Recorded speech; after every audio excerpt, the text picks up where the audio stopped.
ابو ہریرہ سے مروی ہے کہ رسول اللہ صلی اللہ علیہ وسلم نے فرمایا، جو شخص اللہ اور قیامت کے دن پر ایمان رکھتا ہے تو اس کو چاہیے کہ اچھی بات کہے ورنہ خاموش رہے، اور جو شخص اللہ اور آخرت کے دن پر ایمان رکھتا ہے اسے چاہیے کہ اپنے پڑوسی کی عزت کرے، اور جو شخص اللہ اور یوم آخرت پر ایمان رکھتا ہے اسے چاہیے کہ اپنے مہمان کی عزت کرے۔ اس حدیث سے پتہ یہ چلتا ہے کہ ایمان کیا ہوتا ہے اور ایمان کے تقاضے کیا ہوتے ہیں۔ عام طور پر ہم جب لا الہ الا اللہ محمد الرسول اللہ پڑھ لیتے ہیں اور اپنے ایمان کا اقرار کر لیتے ہیں، یا یہ سٹیٹمنٹ یاد کر لیتے ہیں کہ آمنت باللہ وملائکتہ وکتبہ ورسلہ والیوم الآخر والقدر خیرہ وشرہ والبعث بعد الموت، کہ میں اللہ پر ایمان لایا، فرشتوں پر، کتابوں پر، رسولوں پر، آخری دن پر، اچھی بری تقدیر پر، اور مرنے کے بعد جی اٹھنے پر، تو ہم سمجھتے ہیں کہ اب ہم مسلمان ہو گئے، مومن ہو گئے، اور اب جنت ہمارے لیے واجب ہو گئی۔ لیکن یہ تو پہلا سٹیپ ہے، اس بات کا اقرار کرنا، دل سے ماننا اور زبان سے اس بات کو بولنا، دس از فرسٹ سٹیپ۔ ابھی تو راستہ شروع ہو رہا ہے، ابھی تو سفر شروع ہو رہا ہے ایمان کا۔ اصل ایمان کیا ہے کہ انسان دل میں بھی ان حقیقتوں کو مانے، زبان سے ڈکلیئر کرے، اور اس کے بعد اس کے مطابق اپنے عمل کو بدلے، تب ایمان مکمل ہوتا ہے۔ اور اگر کوئی شخص زبان سے کہتا ہے لیکن اس کا عمل اس کے خلاف ہے تو وہ اپنی ہی کہی ہوئی بات کو جھٹلا رہا ہے۔ تو یہ دیکھتے ہیں کہ نبی صلی اللہ علیہ وسلم نے مومن ہونے کی کیا شرائط بتائی ہیں یہاں پر۔ تو اس سے پہلی چیز جو بتائی گئی وہ ہے کہ جو شخص اللہ اور آخرت کے دن پر ایمان رکھتا ہے، من کان یؤمن باللہ والیوم الآخر فلیقل خیرا، تو اسے چاہیے کہ منہ سے اچھی بات نکالے، اچھی بات کہے، او یا پھر لیصمت، خاموش رہے۔ یہ ایمان کا تقاضا ہے۔ ہمارا ایمان ہمیں اس بات کا سبق دیتا ہے کہ ہم اپنی زبان کے اعمال کو سنوار لیں، اور اسی طرح جو ایمان رکھتا ہے اسے چاہیے کہ وہ اپنے ہمسائے کی عزت کرے، اس کا خیال رکھے، اور جس کا ایمان ہے اسے چاہیے کہ وہ اپنے مہمان کی عزت کرے۔ جو شخص اس طرح کا ایمان رکھتا ہو اس کا ایمان اللہ تعالیٰ کو بھی پسند ہے، اللہ تعالیٰ کے ہاں بھی قبول ہے، اور اس کے بندوں کے لیے بھی خیر و برکت اور سلامتی کا باعث ہے۔ لیکن اگر کوئی شخص زبان سے یہ کہتا ہے کہ میں مانتا ہوں لیکن ان اصولوں پر عمل نہیں کرتا، ان چیزوں کو اپنی زندگی میں نہیں رکھتا، تو وہ ایک طرح سے اپنے ایمان کا خود مذاق اڑا رہا ہے، کیونکہ وہ جو کہتا ہے وہ کر نہیں رہا۔ جہاں تک اس بات کا تعلق ہے کہ زبان سے اچھی بات نکالے، فَلْيَقُلْ خَيْرًا، خیر کی بات کرے یا پھر چپ رہے۔ تو خیر کا کیا مطلب ہے؟ بھلی بات کا مطلب کیا ہے؟ تو خیر کی دو قسمیں ہوتی ہیں۔ نمبر ایک کہ وہ بات بذات خود اچھی ہو، جیسے اللہ کا ذکر ہے، تسبیحات ہیں، اللہ کی حمد و ثنا ہے، قرآن مجید کی تلاوت ہے، نفع مند علم سکھانا ہے، نیکی کا حکم دینا ہے، برائی سے روکنا ہے، یہ سب کچھ فی ذات ہی اچھا ہے۔ تو مثلا اگر کوئی سبحان اللہ، الحمدللہ، اللہ اکبر پڑھ رہا ہے یا قرآن کی کوئی سورت تلاوت کر رہا ہے، تو کوئی بھی شخص یہ نہیں کہہ سکتا کہ یہ کوئی غلط بات کر رہا ہے، ہر ایک کہے کہ بہت اچھی بات ہے۔ لیکن بعض باتیں قرآن کی آیات نہیں ہوتی، ذکر کے الفاظ نہیں ہوتے، وہ کوئی دنیا کی بات ہوتی، کوئی فائدہ مند بات ہوتی، اور اس کے پیچھے کہنے کا مقصد یا جو نیت ہے وہ بھی اچھی ہوتی، تو وہ بات بھی اچھی ہوتی۔ یعنی نمبر ایک کیا ہے کہ جو قرآن اور حدیث کے الفاظ ہیں، یہ ذکر اذکار ہیں، یہ اچھی بات ہے۔ اور نمبر دو، جس کے پیچھے مقصد اچھا ہے۔ بعض اوقات جب انسان اچھے نیت اور اچھے مقصد کے ساتھ کسی کو کوئی مشورہ دیتا ہے، کسی کا غم دور کرتا ہے، کسی کا خیال رکھتا ہے، کسی کی وحشت دور کرتا ہے، کسی کے لیے کوئی آسانی پیدا کرتا ہے یا اس کے دل میں کوئی خوشی پیدا کرتا ہے۔ بعض اوقات آپ دیکھیں کہ ہلکے پھلکے جوکس جو ہوتے ہیں وہ کس لیے ہوتے ہیں؟ کہ دوسرا شخص خوش ہو جائے، اس میں کوئی جھوٹ نہیں ہوتا، کوئی غلط بیانی نہیں ہوتی، لیکن نہ تو وہ قرآن کی آیت ہوتی ہے، نہ وہ کوئی حدیث ہوتی ہے، مگر وہ بات اچھی ہوتی ہے کیونکہ اس کے کہنے کے پیچھے نیت اچھی ہے، اور نیت کیا ہے کہ دوسرے کو خوش کر دیا جائے، تو یہ بات بھی اچھی ہے۔ تو ایک ہے الخیر فی ذاتہ اور ایک ہے الخیر لغیرہ۔ رسول اللہ صلی اللہ علیہ وسلم نے فرمایا کسی کو نیکی کرتے وقت معمولی نہیں سمجھنا چاہیے، خواہ اپنے مسلمان بھائی کو کھلے دل سے ملنا، کھلی پیشانی کے ساتھ ملنا، کشادہ چہرے کے ساتھ، یعنی اسمائل کرتے ہوئے، اور خواہ کسی تنہا انسان کی گھبراہٹ اس کے ساتھ رہ کر دور کرنا، تو یہ بھی خیر کی بات ہے۔ مثلا بعض اوقات کسی کا کوئی عزیز پیارا دوست رشتہ دار قریبی رشتوں میں سے کسی کا شوہر یا بیٹا یا کوئی بہن بھائی اس کا فوت ہو جاتا ہے، تو اس کے بعد وہ بہت غم کا شکار ہو جاتا ہے انسان، یا ڈپریشن میں جانے لگتا ہے یا تنہائی کا شکار ہو جاتا ہے۔ بعض بہت عزیز پیارے رشتے جب دنیا سے چلے جاتے ہیں تو آپ نے دیکھا ہوگا یہاں بھی بہت سے لوگ بالکل اکیلے ہو جاتے ہیں، ہسبینڈ وائف رہ رہے ہیں، کوئی ایک چلا گیا تو ایک رہ گیا پیچھے، اب بچے اپنی اپنی زندگی میں ہیں، اب ماں باپ کا دل ہوتا ہے کہ جہاں ان کی اپنے آرام کی جگہ ہے وہیں پر رہے، اور بچوں کا کیا دل چاہتا ہے کہ جو ان کی کنوینئنس کی جگہ ہے وہ اس میں رہیں، تو زندگی بہت مشکل ہو جاتی ہے بعض اوقات۔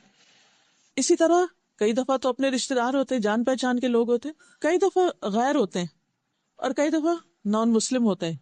اب مثلاً آپ کو یہ معلوم ہے کہ آپ کے نیبر میں کوئی نان مسلم ہے، کوئی خاتون ہے، اکیلی ہیں، کوئی ان کے بچے نہیں، کوئی ان کے عزیز رشتہ دار نہیں، یہاں کوئی ان کا خیال رکھنے والا نہیں، تو اگر آپ اپنے وقت کا کچھ حصہ نکال کے ان کی خیر خبر معلوم کر لیتے ہیں، ان کے پاس جا کر کوئی بات کر دیتے ہیں، ان کی کوئی مدد کر دیتے ہیں، تو یہ ساری چیزیں خیر کی شمار ہوگی۔ خیر کا دائرہ بہت وسیع ہے، ضروری نہیں کہ وہ صرف مسلمان کے ساتھ ہو، خیر کسی کے ساتھ بھی کی جا سکتی، کوئی بھی لیونگ بینگ جو ہے اس کے ساتھ اچھا سلوک کرنا وہ خیر میں شامل ہو جاتا ہے۔ پھر اسی طرح جب پڑوسی کی بات آتی ہے، نیبرز کی بات آتی ہے، تو اس میں وہ نیبر بھی شامل ہیں جو پرماننٹلی آپ کے ساتھ رہ رہے ہیں، وہ نیبر بھی شامل ہوتے ہیں جو آپ کے پاس تھوڑی دیر کے لیے بیٹھتے ہیں۔ مثلا اگر آپ جو لوگ آپ اسے چیئرز پہ بیٹھے ہیں تو ان میں سے ہر ایک بیٹھنے والا دوسرے کا نیبر بن رہا ہے، جار بالجنب، پہلو کا ساتھی، کمپینین۔ آپ مثلا بس میں ٹریول کر رہے ہیں، گاڑی میں جا رہے ہیں، کہیں جا رہے ہیں، کوئی شخص جو آپ کے ساتھ بیٹھا ہے وہ سب اسی میں آ جاتے ہیں، وہ آپ کے نیبرز بن جاتے ہیں تھوڑی دیر کے لیے، اور کچھ لوگ زیادہ دیر کے لیے۔ تو یہاں پر کیا کہا جا رہا ہے کہ اس کی عزت کرو، اس کا احترام کرو، یعنی جب کبھی بات چیت کرنی پڑے، کوئی معاملہ کرنا پڑے، تو اس میں روڈنس نہ ہو، اس میں احترام کا معاملہ ہو، اچھا معاملہ ہو، خیر کا معاملہ ہو۔ اب ہوتا یہ کہ بہت دفعہ انسان کو جب انسانوں کے ساتھ واسطہ پڑتا ہے تو ضروری نہیں ہوتا کہ ہر چیز میں 100% دو لوگ اتفاق کریں، کیونکہ اللہ تعالیٰ نے ہر ایک کی عقل سمجھ مختلف رکھی ہے، اس لیے ہر ایک کا انداز سوچنے کا، کام کرنے کا مختلف ہوتا ہے۔ تو بہت دفعہ ایسا بھی ہوتا ہے کہ جب کوئی شخص ہماری سوچ سے مختلف کا ہوتا ہے یا اختلاف رائے ہوتا ہے بعض اوقات، تو اس میں ہم دوسرے کے نقطہ نظر کو سمجھتے نہیں یا پھر اس کو پازیٹیولی نہیں لیتے، جس کے نتیجے میں اختلاف بڑھتا ہے۔ جب اختلاف بڑھتا ہے تو بعض اوقات احترام کی حدیں پامال ہو جاتی، تو ہر مسلمان پر لازم ہے کہ وہ دوسرے مسلمان کا احترام کرے، اس کے ساتھ ڈیسنٹ رویہ اختیار کرے، غصے کا شکار نہ ہو، کیونکہ غصہ شیطان کی طرف سے ہوتا ہے اور شیطان انسان کا دشمن ہے، اور شیطان کیا چاہتا ہے کہ لوگوں کے تعلقات آپس میں خراب رہے۔ اسی لیے اللہ سبحانہ وتعالیٰ قرآن مجید میں ہمیں کیا حکم دیتے ہیں؟ قل لعبادی یقول التی ہی احسن ان الشیطان ینزغ بینکم، قل کہہ دیجئے لعبادی میرے بندوں کو، یقولو وہ کہیں، التی ہی احسن وہ بات جو اچھی ہو، یعنی جب بات کریں تو اچھی بات کریں۔ کیوں؟ اس لیے کہ ان الشیطان ینزغ بینکم، شیطان تمہارے درمیان پھوٹ ڈلواتا ہے، اور اس پھوٹ کا آغاز کہاں سے ہوتا ہے؟ ایک دوسرے کو رسپیکٹ نہ دینے سے، ایک دوسرے کے ساتھ اچھی طرح بات نہ کرنے سے۔ تو اس لیے یہ معمولی بات نہیں، یہ ایمان کا تقاضا ہے۔ اگر ہم اچھی طرح بات نہیں کریں گے، احترام نہیں دیں گے، تو اس سے ایمان میں خلل واقع ہو جائے گا، جڑیں ہل جائیں، بنیادیں ہل جائیں گی۔ اب آپ دیکھیے کہ ایک شخص اللہ کے سامنے جا کر کھڑا ہوتا ہے اور ایک ناقص ایمان کے ساتھ، تو اس کی کیا ویلیو ہوگی، کیا قدر و قیمت ہوگی۔ پھر اسی طرح جب پڑوسی کا احترام ہے تو صرف بات کے ساتھ احترام نہیں، بلکہ اس کی ضروریات کا خیال رکھنا اور اس کے ساتھ اچھا سلوک کرنا موقع کی مناسبت سے۔ اور پھر فَلْيُكْرِمْ ضَيْفَهُ، مہمان کی عزت کرنا، یعنی خواہ کوئی آپ کے گھر میں مہمان ٹھہرا ہوا ہے یا ویسے آپ کے علاقے میں کوئی مسافر ہے، اجنبی ہے، کوئی مسجد میں آ کے ٹھہرا ہے، یا کسی بھی طرح، یعنی کوئی بھی ایسا شخص جو کسی جگہ کا پرماننٹ ریزیڈنٹ نہ ہو، مسلسل وہاں رہنے کے لیے نہ ہو، اس کا گھر وہاں نہ ہو، تو ایسا شخص جو ہے وہ مہمان کے زمرے میں آتا ہے۔ عام طور پر یہ ہوتا ہے کہ مہمان اگر رشتہ دار ہو تو لوگ رشتہ داری کا حق سمجھ کے اس کے ساتھ اچھا سلوک کرتے ہیں، لیکن بعض اوقات مہمان رشتہ دار نہیں ہوتا، کوئی دوست ہو سکتا ہے، کوئی جان پہچان کا شخص ہو سکتا ہے، اور بعض اوقات یہ بھی ہوتا ہے کہ نہ وہ رشتہ دار ہے نہ وہ دوست ہے، وہ جان پہچان کا بھی نہیں، اجنبی ہے۔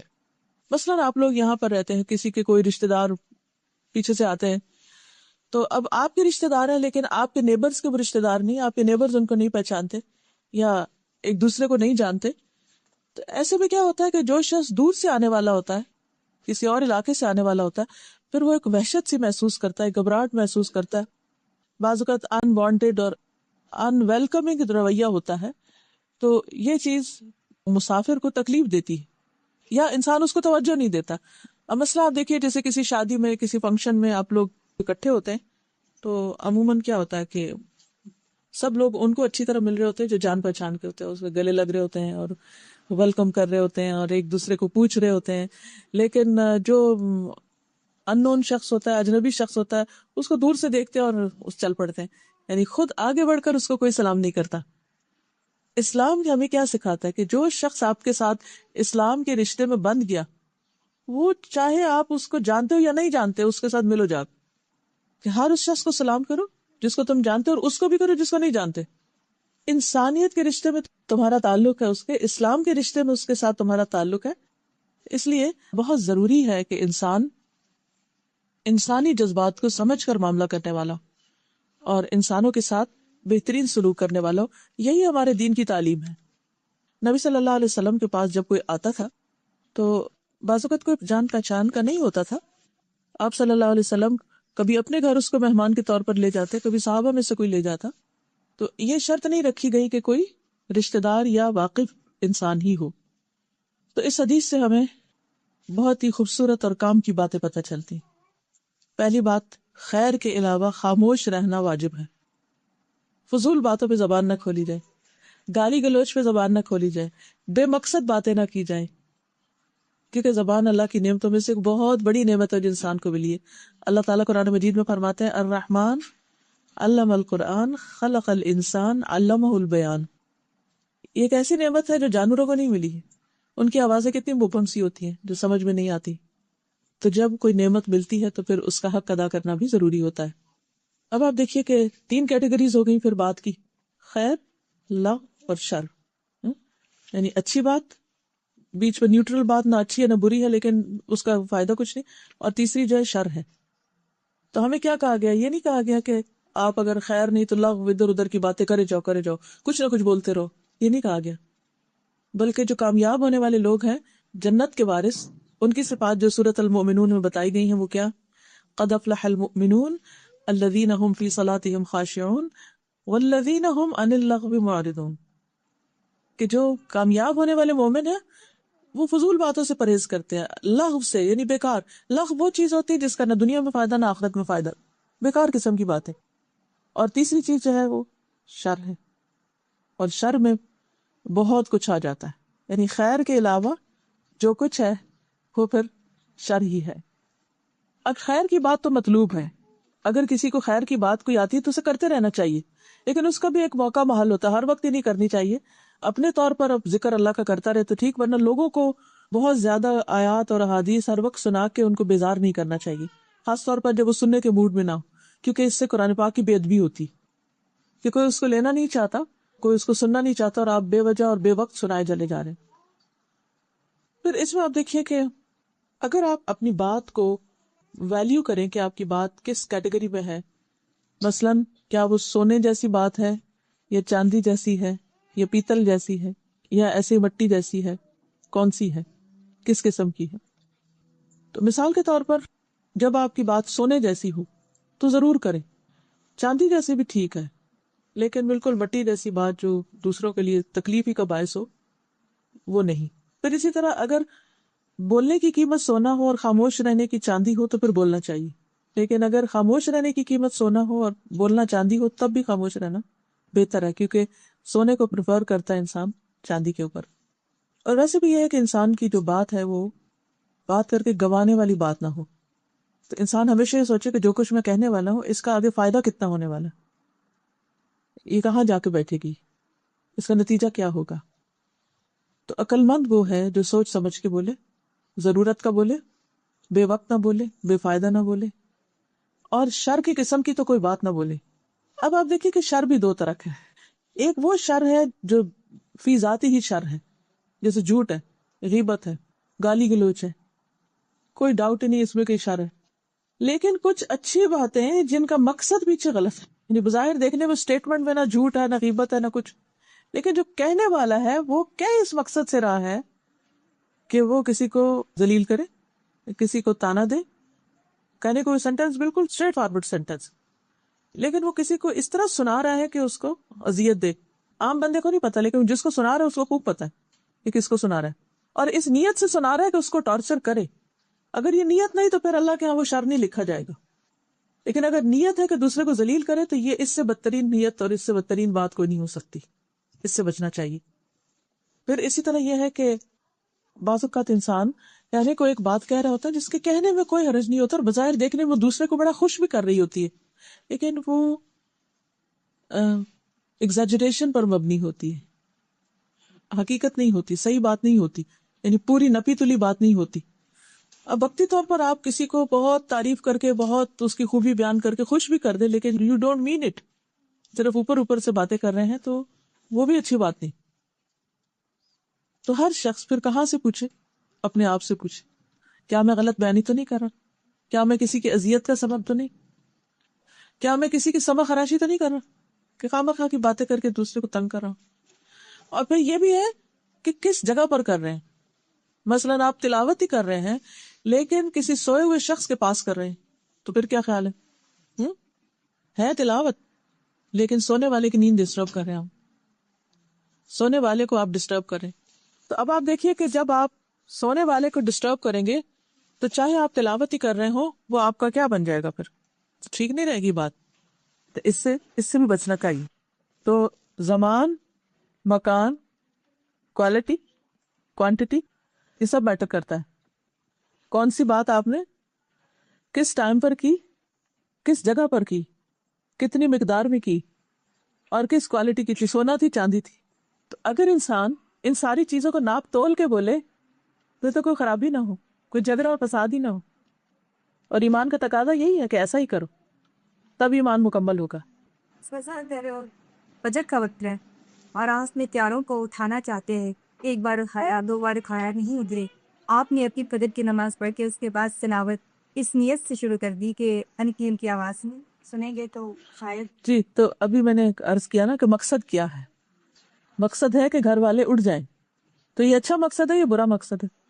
اب اگر آپ یہی آدھی رات کو اٹھ کے یا تہجد کے وقت، جبکہ دوسروں کے اوپر تہجد فرض نہیں، اس وقت اگر آپ کر رہے ہیں تو وہ ٹھیک نہیں، لیکن آپ فجر پڑھ چکے ہیں اور دوسروں کو آپ اٹھنا ہی چاہیے، اس وقت پڑھ رہے ہیں تو اس میں کوئی حرج نہیں۔ اب آپ اس کو خود بھی غور کیجئے۔ دیکھیں میں نے آپ کو جو کرائیٹیریا دیا نا، مکان، جگہ کون سی ہے، زمان، ٹائم کون سا، وہی کام اگر ایک وقت میں کریں گے تو بہت ہی اچھا ہے، اور دوسرے وقت میں کریں گے تو وہی اچھا نہیں۔ اور پھر کتنا کر رہے ہیں اور کس کوالٹی کا کر رہے ہیں۔ کوالٹی سے مراد یہ کہ کس انداز سے اور کس طریقے سے اور کس درجے کا وہ دوسروں کو فائدہ پہنچا رہا ہے۔ کیونکہ کچھ چیزیں ایسی ہوتی ہیں کہ جو آپ کرتے ہیں، آپ کے نزدیک وہ سونے کے بھاؤ ہے، لیکن وہ دوسرے کے نزدیک اس کی کوئی ویلیو نہیں، وہ اس کو مٹی کے بھاؤ بھی نہیں لیتا۔ تو پھر آپ کو کیا کرنا چاہیے؟ مثلا قرآن کی ایک آیت سونے سے بھی مہنگی ہے۔ ایک شخص وہ ہے کہ جو طلبگار ہے اس کا، اور ایک وہ ہے کہ اس کے اوپر مار ہے وہ، تو پھر ہمیں سوچ سمجھ کے اس کو استعمال کرنا چاہیے۔ رسول اللہ صلی اللہ علیہ وسلم نے فرمایا، ہر آدمی کی انتہائی بابرکت اور انتہائی منحوس چیز اس کی زبان ہے۔ اسی زبان سے برکتیں آتی ہیں اور اسی زبان سے نحوستیں آتی ہیں۔ اسود کہتے ہیں کہ میں نے رسول اللہ صلی اللہ علیہ وسلم سے عرض کیا، یا رسول اللہ صلی اللہ علیہ وسلم مجھے کوئی وصیت فرمائیے۔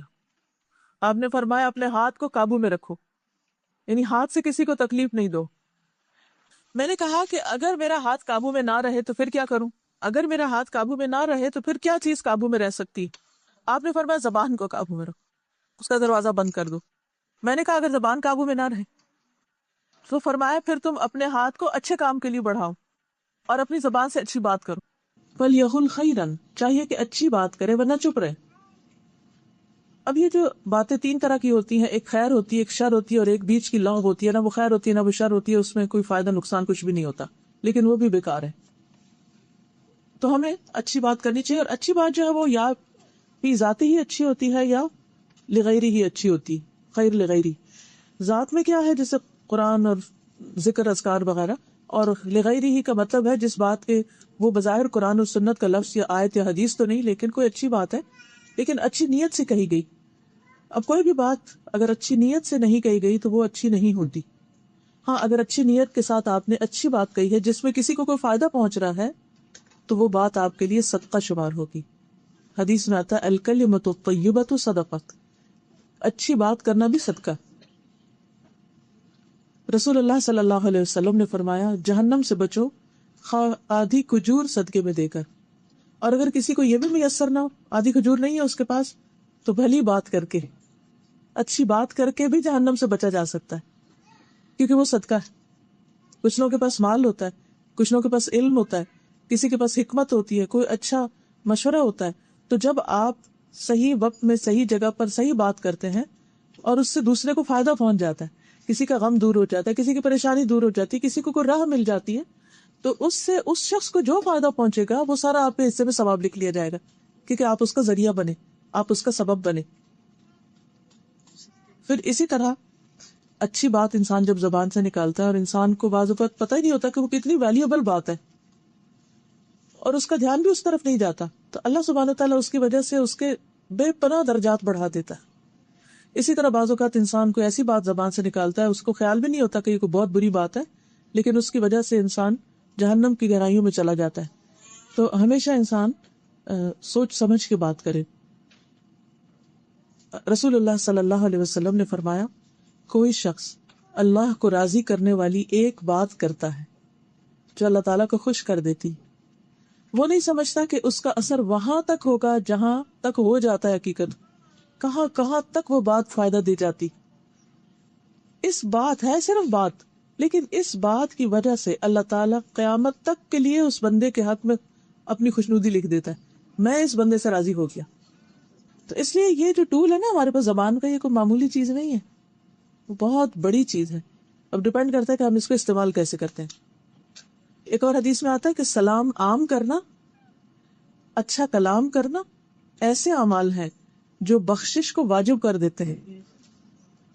آپ کے لیے لکھی جاتی ہے بخشش، لیکن اس کے لیے کیا ہے کہ کوئی آپ کو سلام کرے یا نہ کرے، خود آگے بڑھ کے کرے، اور پھر جب بات کرے تو اچھی طرح بات کرے، پیار سے بات کرے.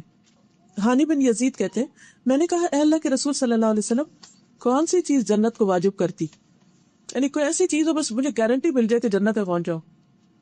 آپ نے فرمایا بس تم عمدہ کلام اور کھانا کھلانے کو لازم پکڑ لو. اگر واقعی جنت میں جانا چاہتے ہو تو یہ دو کام کرو. رسول اللہ صلی اللہ علیہ وسلم جب سب سے پہلے مدینہ میں تشریف لے گئے تو آپ نے جو پہلی تعلیم دی تھی، جس کو سن کر عبداللہ بن سلام مسلمان ہو گئے تھے، وہ کیا تھی کہ لوگوں سلام پھیلاؤ، اچھی گفتگو کرو، رشتہ داریوں کو جوڑو، اور راتوں کو جب لوگ سو رہے ہوں تو تم قیام کرو، تم سلامتی کے ساتھ جنت میں چلے جاؤ گی. ایک اور جگہ پر آتا ہے کہ جنت میں ایسے بالا خانے نے اوپر بلند مقامات پر گھر ہیں جن کا اندر کا حصہ باہر سے اور باہر کا حصہ اندر سے نظر آتا ہے، جیسے گلاس ہاؤسز ہوتے ہیں. ایک بدو نے پوچھا یا رسول اللہ صلی اللہ علیہ وسلم یہ کس کے لیے ہیں؟ اتنے خوبصورت گھر کس کے ہوں گے؟ فرمایا اس شخص کے لیے جو بات اچھی کرے، ضرورت مندوں کو کھانا کھلائے، اور جب رات کو لوگ سو رہے تو صرف اللہ کے لیے تہجد کی نماز ادا کرے، تو اس کو یہ بہترین گھر ملے. اس کے برعکس اگر کوئی شر کی بات کرتا ہے تو وہ ناراضگی کی بات ہے، جہنم میں جانے کی بات ہے، بالکل اس پہ اپوزٹ بات آتی. اور لغو بھی انسان کی کامیابی کے راستے میں رکاوٹ ہو جاتی، کیونکہ نہیں پتا ہوتا کہ وہ انسان کے لیے مائنس، اس کے نیکیوں کو مائنس کر دے. اور اگر انسان کو نہیں سمجھ آ رہی کہ کیا بات کرنی تو ضروری نہیں ہوتا بولنا. بعض اوقات ہم سمجھتے ہیں کہ ہم اپنا مشورہ ہر صورت دیں، چاہے کوئی مانگے یا نہ مانگے، کوئی پوچھے یا نہ کچھ. تو ایسی صورت میں جو اگر آپ کو خود سمجھ نہیں آ رہی کہ آپ کی بات کس طرف کو جا رہی ہے تو بہتر ہے خاموشی اختیار کی جائے، کیونکہ حدیث میں آتا ہے کہ من صمت نجا، جس نے خاموشی اختیار کی وہ نجات پا گیا. دنیا میں بھی اس کو کوئی نہیں پکڑ سکتا کیونکہ اس نے بات کہی نہیں. اور یہی وجہ ہے کہ اگر آپ کسی کی برائی نہیں کرتے، کسی پہ کوئی الزام تراشی نہیں کرتے، کسی کا برا نہیں چاہتے، تو آپ کو کوئی ڈر بھی نہیں ہوتا، کیونکہ آپ کو اپنا پتہ ہے کہ آپ نے کسی کے خلاف کوئی نفرت نہیں پھیلائی، کوئی کسی کو تنگ نہیں کیا، کسی کو ستایا نہیں، کوئی آپ کا کیا کر سکتا. انسان جب بولتا ہے اور غلط بولتا ہے تو وہ دراصل دوسرے کے ہاتھ میں اپنے خلاف ہتھیار پکڑا دیتا ہے، اب مارو مجھے۔ نبی صلی اللہ علیہ وسلم زیادہ تر خاموش رہتے تھے، البتہ آپ کی موجودگی میں صحابہ شعر بھی پڑھتے تھے، آپ کبھی ہنستے بھی تھے لیکن اکثر تبسم فرماتے، یعنی لوگوں کی باتیں سن کر مسکرا دیتے، کبھی ہنسی بھی آتی ہے آپ کو، لیکن زیادہ تر آپ خود اس میں، یہ نہیں کہ انہوں نے شعر پڑھنے شروع کیا تو آپ بھی شروع ہو گئے، ایسا نہیں کرتے تھے، کیونکہ آپ کا مقام کچھ اور تھا۔ ایک چیز ایک عام انسان کے لیے کوئی گناہ کی بات نہیں ہو سکتی، لیکن مقربین کے لیے وہ چیز پسندیدہ نہیں ہوتی۔ وہ کہتے ہیں نا کہ حسنات الابرار سیئات المقربین، حسنات الابرار یعنی جو عام نیک لوگ ہیں ان کی جو نیکیاں ہوتی ہیں بعض اوقات وہ مقربین کے حق میں سیئات ہوتی ہیں، جو اللہ کے مقرب پسندیدہ بندے ہوتے ہیں ان کو وہ زیب نہیں دیتی۔ پھر اسی طرح رسول اللہ صلی اللہ علیہ وسلم نے فرمایا جس نے اپنے غصے پہ قابو پا لیا اللہ تعالیٰ اس سے اپنا عذاب روک لے گا، یعنی جس نے اپنی زبان کنٹرول کی، غصہ کنٹرول کیا، اللہ تعالیٰ اس سے آگ کو کنٹرول کر دے گا، روک دے گا۔ اور جس نے اپنی زبان کی حفاظت کی اللہ تعالیٰ اس کے عیبوں پر پردہ ڈال دے گا، اس کے عیب پوشی کرے گا۔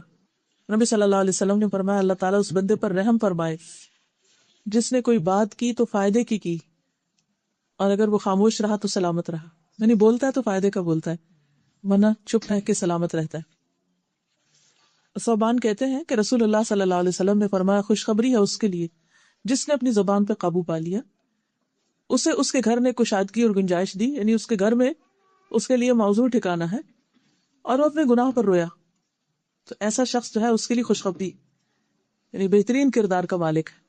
پھر ہمسایوں کی بات آتی تو ہمسایوں کا کیا ہے کہ رسپیکٹ دینا، ان کو ان کے حقوق کا خیال رکھنا، ان کو اہمیت دینا، امپورٹنس دینا، ضرورت کے وقت ان کے کام آنا۔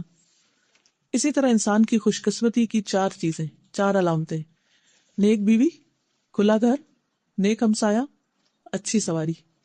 یہ 4 چیزیں جس کے پاس ہو وہ انتہائی خوش قسمت انسان ہے، اور 4 چیزیں بدبختی کی علامت ہے: بری بیوی، تنگ گھر، برا ہمسایہ، بری سواری۔ یہ چاروں چیزیں انسان کی زندگی حرام کر کے رکھ دیتی ہیں۔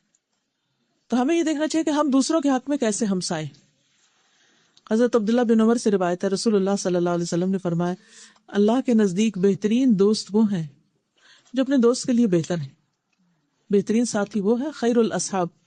اصحاب کا لفظی ترجمہ تو ساتھی کمپینین کیا جاتا ہے، وہی ٹھیک ہے، لیکن دوست ساتھی کے معنی میں بھی استعمال ہوتا ہے۔ اور بہترین پڑوسی وہ ہیں جو اپنے پڑوسی کے حق میں اچھے ہیں۔ ہمسائے کا اتنا بڑا مقام ہے کہ انسان کے اچھے یا برے ہونے کا سرٹیفکیٹ وہ دیتے ہیں۔ حدیث میں آتا ہے ایک آدمی نے پوچھا کہ مجھے کیسے پتا چلے گا جب میں نیکی کروں یا برائی کروں تو میں نیک ہوں یا نہیں، مجھے کیسے پتا چلے گا میں کہاں ہوں، میں اچھا ہوں کہ نہیں؟ آپ کو کبھی ایسا خیال آتا ہے کہ اپنے بارے میں پتہ نہیں میں نیک ہوں کہ نہیں، پتہ نہیں میں اچھا ہوں کہ نہیں، پتہ نہیں میں کیسا ہوں، کون ہوں؟ رسول اللہ صلی اللہ علیہ وسلم نے فرمایا جب تمہارے نیبرز کہیں کہ تم نے اچھا کام کیا ہے تو تم اچھے، اور جب وہ کہیں کہ تم نے برا کیا ہے تو تم برے، یعنی تمہاری گواہی تمہارے نیبرز دیں گے کہ تم کون۔ ایک اور حدیث میں آتا ہے صحیح الجامع صغیر کی روایت ہے جب تمہارے پڑوسی تمہاری تعریف کریں